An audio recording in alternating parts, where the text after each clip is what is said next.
我会讲，等一下我们要笑一下。好 ，OK。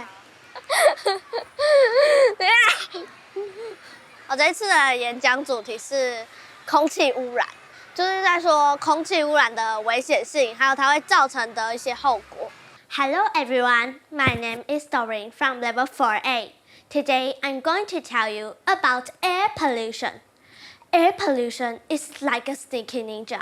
You don't always see it, but it's there, silently harming our health and the environment. So our speeches this year were all about sustainability and just helping the earth in general.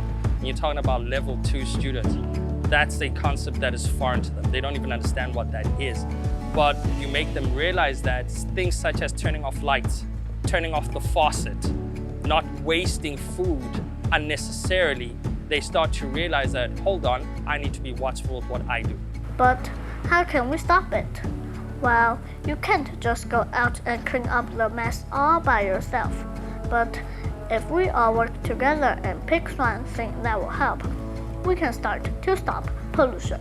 So here are 5 suggestions. 因为我们的孩子其实在写讲稿的过程当中，他们需要自己上网去找一些相关的资料的。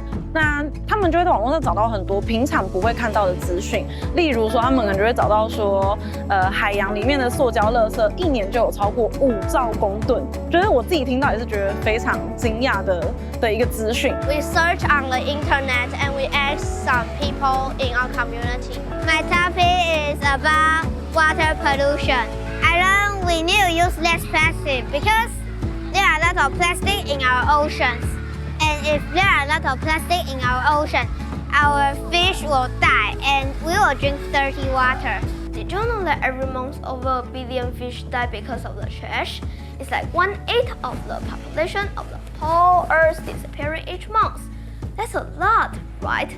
I think this is bad because if temperature keep rising, one of my favorite animals, polar bear, will be in danger of being extinct. High temperatures are not good for land because the ice in the Arctic will melt, leaving them with no habitat. I just want them to enjoy it and just to be able to put their point across. Because when they actually do the speech, they're excited to share to their friends, excited to talk about it. I just hope that they could have that same excitement with the pressure of judging and stuff like that. It's not something I could do when I was younger.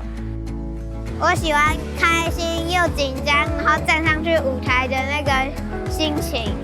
我希望就是孩子透过这样子的过程，除了可以加强自己美语的能力之外，就是也可以扩展自己的格局，就是从原本我们只关心身边自己或者是身边人发生的事情，扩展到这个社会跟这个世界发生了什么事情，然后真的去让我们可以去培养这些孩子成为一个可以改变世界的行动者。I feel happy because we can work together and we can all work together with our classmates to discuss what should we do, and we can take some action. No matter how old we are, we can all make some changes for our community.